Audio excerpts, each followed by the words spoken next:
magandang umaga. Umaga pa dito sa UK. Tapos dito is Bernie Santo. Siguro late na ninyo ito mapapanood. Tapos ngayon, hindi pa ako naka-start umiyak. Tapos ngayon, Bernie Santo, ang trabaho ang daddy. Yung daddy natulog pa, nagkagok.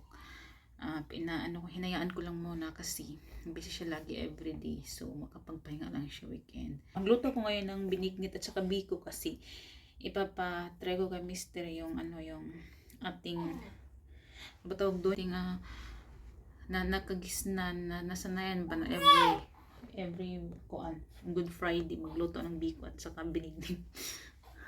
Inatid ko muna sa daddy niya, binigyan ko ng milk. First time ni Mr. matry yung binignit. Yung binili namin ni baby sa market, ito yung tapioca. Tapos yung gata. Meron pa akong gata doon sa kuanarif. Tingnan natin kung magustuhan niya yung aking binignit. Tapos yung kamote ko na dalawa at saka isang taro. Tapos lagyan ko ng isang, ito yung ilagay ko kasi medyo lata na siya. Ito yung aking purple yan. Wala, hindi ko talaga. Siguro disim lang to sa kuan yung sa lulutuin pa kasi siya, pure na pure talaga siya. First time ko gumamit nito, sana maganda ang kalabasan. Kasi gawa pa ako ng biko, di siya labad ba kanang. Kasi akong isulti nga mga tinuuhan sa Pilipinas mo kanang mo. Follow siya na ako bang makinig.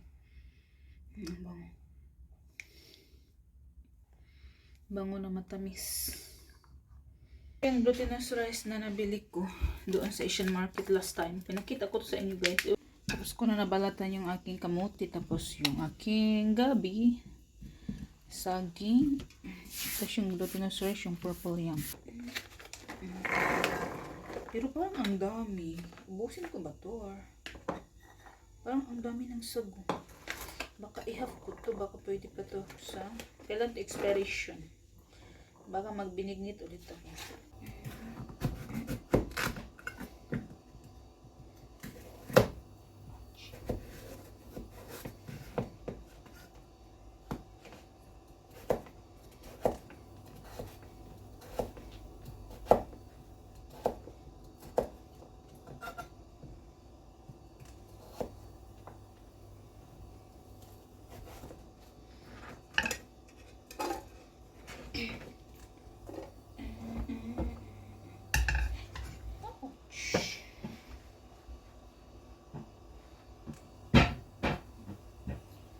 Pag-ibig ka.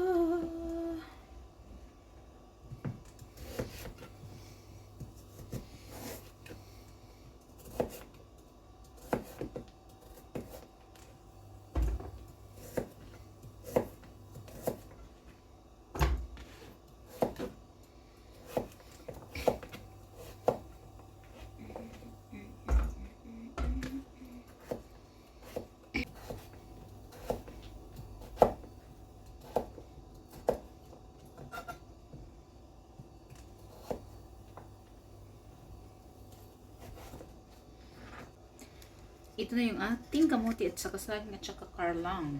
Yung taro. Tapos yung ating sagu. Kagana sa sagu kay colorful. Colorful kung ilang sagu. Sagu.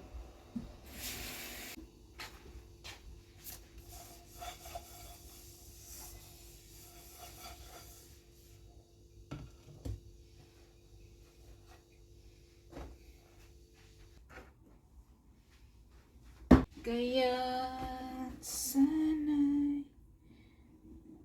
ano man natuyo man akong daddy paniwalaan. Tingnan nyo yung sago kanina parang may puti-puti siya, ngayon clear na clear na siya. Tapos ang soft. Ganda ng aking sago. Excited na ako. Unahin ko muna yung binignit bago yung biko.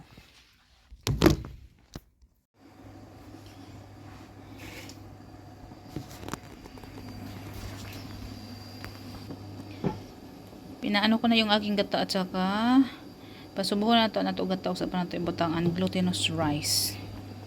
Tapos tagpaso rin ako ang akong tindakan ako para magkaroon ako ng gatas. yung ating, saan ba yung ating rice. Grabe sabihin na pagka-packaging mo. Grabe ka. Square. Ako mo gamit gunting. Hindi itong gunting. Ewan ko na sa yung gunting namin. Nawala yung kanyang pagka-square.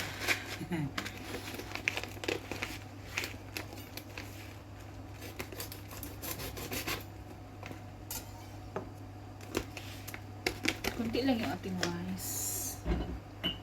Para medyo may ano lang siya. Malapot ba? Malapot. Mga half cup siguro. Less than half cup. Half cup siguro kay marami man ang kamote. Para sulit. Iwan mo kung kislan ba niya ang hugasan. Marami pa ako. Oh, ibiko ko to guys. Ibiko ko pa. Magluto pa ako nito para ibiko. Busy si mami. Nilagay ko na yung aking rice. Ayan na. Umiyak na si Kid. Kaya paano kasi itong session? Ang lakas-lakas ng boses. Nakakainis. Bala ka diya, oy. Basta ako magluto.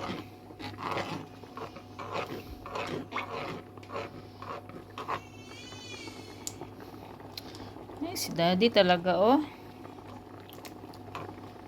Nagagalit talaga yan kasi hindi pa nakapag, tulog ng kuan na, didisturbo na naman.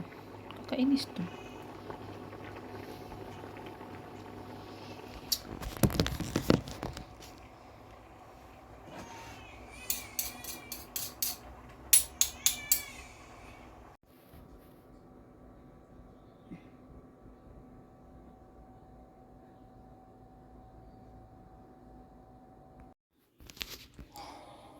Grabe ka, cute. Nahamok ko ang kuan, oy. Glutinous rice. Pero okay na. Grabe ka, apit kalami. Parang niglugaw ba?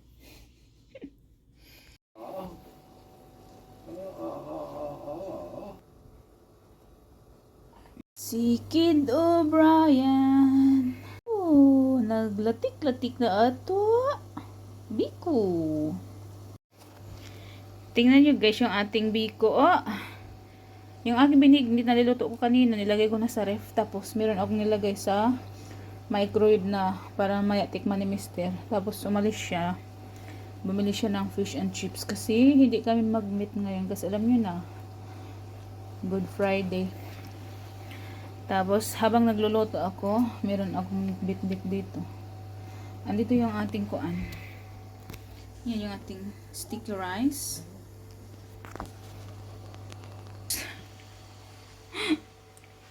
Nagluto ako ng biko kaya nagkaganyan. Nilagyan ko siya ng blanket kasi malamig. Malamig konti. Yung chili ba? Chili.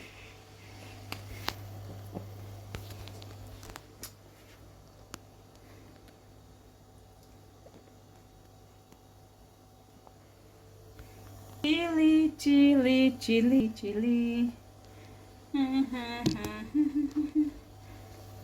Da da da. Da da da da da da.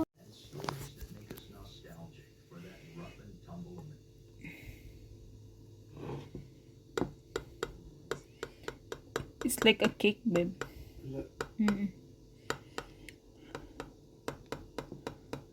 Tikman natin yung ating biko na masarap.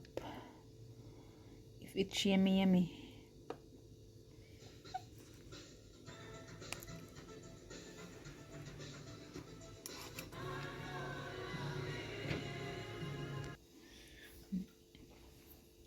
Shit, it's not recording.